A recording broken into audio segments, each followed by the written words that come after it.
Okay, आज चाहिँ हामी ट्रिगोनोमेट्रीको फर्मुलाहरू पढ्न जाँदैछौँ।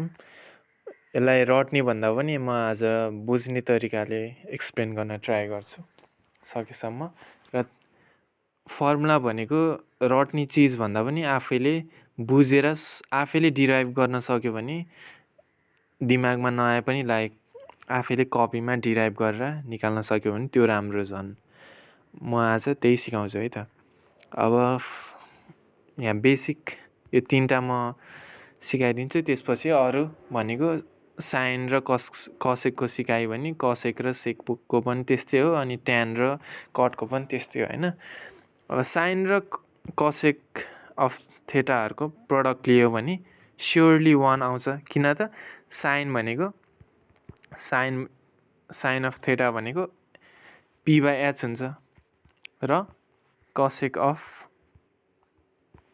थेटा भनेको h/p हुन्छ। अब हामीले यो दुईटालाई मल्टिप्लाई गऱ्यो भने स्योरली 1 आउँछ, किन त तल र माथिको पुरै क्यान्सिल हुन्छ, p र p क्यान्सिल हुन्छ, h र h क्यान्सिल हुन्छ। यो दुईटालाई हामीले मल्टिप्लाई गर्दा स्योरली 1 आउँछ। एकअर्काको रेसिप्रोकललाई मल्टिप्लाई गर्दा त जुनको पनि 1 आउँछ। जस्तै 5 को रेसिप्रोकल के हो त 1/5 होइन, यसको उल्टो। यो दुईटालाई मल्टिप्लाई गऱ्यो भने कति आउँछ? स्योरली 1 आउँछ। जस्तै 2/3 को रेसिप्रोकल के हुन्छ? 3/2। यो दुईटालाई मल्टिप्लाई गऱ्यो भने तल र माथिको यो क्यान्सिल हुन्छ, 2 र 2 पनि क्यान्सिल हुन्छ यो, र प्रडक्ट जहिले पनि 1 आउँछ। त्यही हो, खास केही कुरा छ र यो नयाँ केही कुरा छैन। इन अ सिमिलर म्यानर अब त्यस्तै कस अफ थेटाको रेसिप्रोकल भनेको सेक अफ थेटा हुन्छ। यो दुईटा एकअर्काको रेसिप्रोकल हो। जस्तै अनि अर्को छ ट्यान अफ थेटाको रेसिप्रोकल भनेको कट अफ थेटा हुन्छ। यो दुईटा एकअर्काको रेसिप्रोकल भएपछि त्यही हो, कस इन्टु सेक भनेको 1 हुन्छ, ट्यान इन्टु कट भनेको 1 हुन्छ। अनि यो बाँकी यो सेकेन्ड र थर्ड फर्मुला भनेको अब यो सेकेन्ड फर्मुलामा चाहिँ यसमा मैले दुइटै साइडमा कसेकले डिभाइड गरेँ, अथवा कसेकलाई यतातिर ल्याउँदाखेरि मल्टिप्लाई डिभाइड हुन्छ, मल्टिप्लाईलाई यता ल्याउँदाखेरि। त्यस्तै गरी यो थर्ड फर्मुलामा कसेकको सट्टा मैले साइनलाई यता पठाइदिएँ। त्यस्तै हो, त्यस्तै गरी कस र सेकको फर्मुला आफैले बनाउन पनि सकिन्छ। त्यसै गरी मैले कस सेक र ट्यान कटको चाहिँ फर्मुला यसरी ती तीनवटा बनाएको छु। अब योभन्दा अगाडि जाने हो भने tan equals to sine over कसवाला फर्मुला छ नि। ट्यान भनेको ट्यान इक्वल्स टु के हुन्छ भन्दाखेरि साइन थेटा ओभर कस थेटा हुन्छ है, ट्यान थेटा भनेको। अब ट्यान भनेको के हो त? ट्यान भनेको p/b हो कि होइन। अब हामीले साइन थेटा अपन कस थेटा गर्दाखेरि p/b आउँछ कि आउँदैन हेरौँ है त। साइन भनेको के हो? p/h ओभर कस भनेको कस थेटा भनेको b/h। अब यो डिभाइड छ भने यो फ्र्याक्सन माथि जाँदाखेरि डिभाइड गर्दाखेरि हामीले तलकोलाई रेसिप्रोकल लिनुपर्छ होइन, h/b हुन्छ। b/h को रेसिप्रोकल h/b। अब h त क्यान्सिल हुन्छ तल र माथिको, बाँकी के हुन्छ त? p/b बाँकी हुन्छ। भनेपछि p/b भनेको के हो त? ट्यान थेटा होइन, हामीलाई त्यही चाहिएको थियो। भनेपछि साइन थेटा अपन कस थेटा ट्यान थेटा कसरी भयो?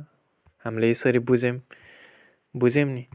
अब सिमिलरली अब हामीले अर्को tan theta equal to sec over cosec नि छ, त्यो पनि साइन ओभर कसकै उल्टो त हो नि।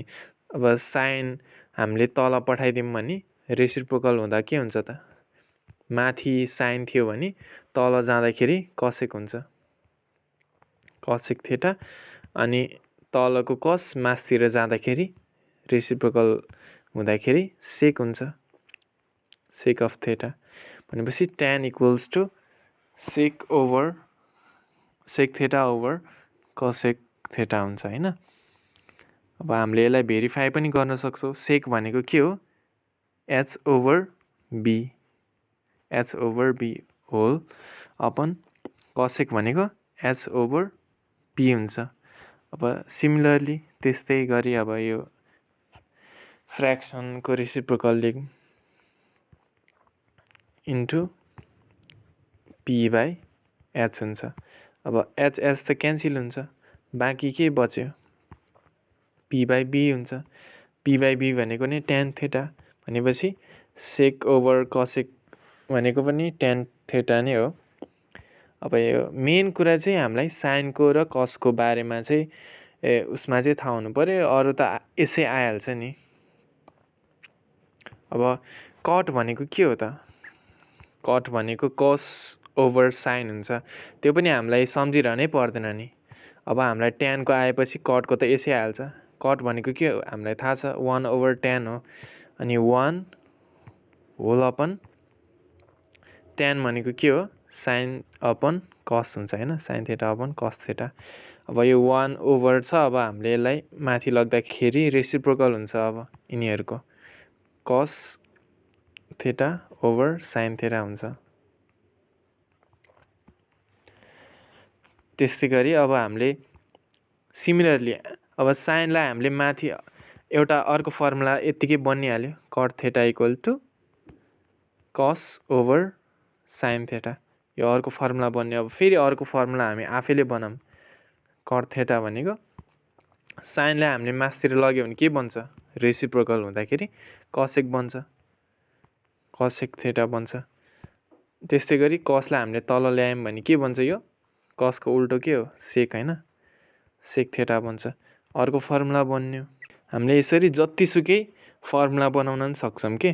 जस्तै अब सेकलाई हामीले अब यहीँनिर हेरौँ न, ट्यान भनेको सेक ओभर कसेक होइन, यहीँबाट हामीले सेकको फर्मुला बनाउनु मिल्छ। सेक थेटा भनेको अब हामीले कसेकलाई अब ट्यान भाटामा पठाइदिने हो भने के हुन्छ त? Tan theta into cosec theta हुन्छ। अर्को फर्मुला बन्यो। त्यही भएर यो फर्मुला भनेको जति पनि बनिन सक्छ, बनाउन मिल्छ। त्यही भएर मेन कुरा त्यो कसरी आयो भनेर बुझ्नु पर्यो र यसरी डेरिभेसन गर्न सक्यौँ भने हामीले जस्तो सुकै पनि फर्मुला रटिरहनु पर्दैन, बुझ्नु पर्यो। मेन चाहिँ त्यही कुरा हो। आई होप अब यसरी नै अब बनाउँदै जाँदा हुन्छ, बनाउँदै जाऊ। कतिवटा आउँछ फर्मुला, यो मल्टिप्लिकेसनहरू गर्दाखेरि चाहिँ डिभिजनहरू गर्दाखेरि मिस्टेक गर्नु भएन, नत्र हामीले करेक्टली गर्ने हो भने सब फर्मुला यसरी नै आउँछ, हामीले रटिरहनु पर्ने आवश्यक हुँदैन।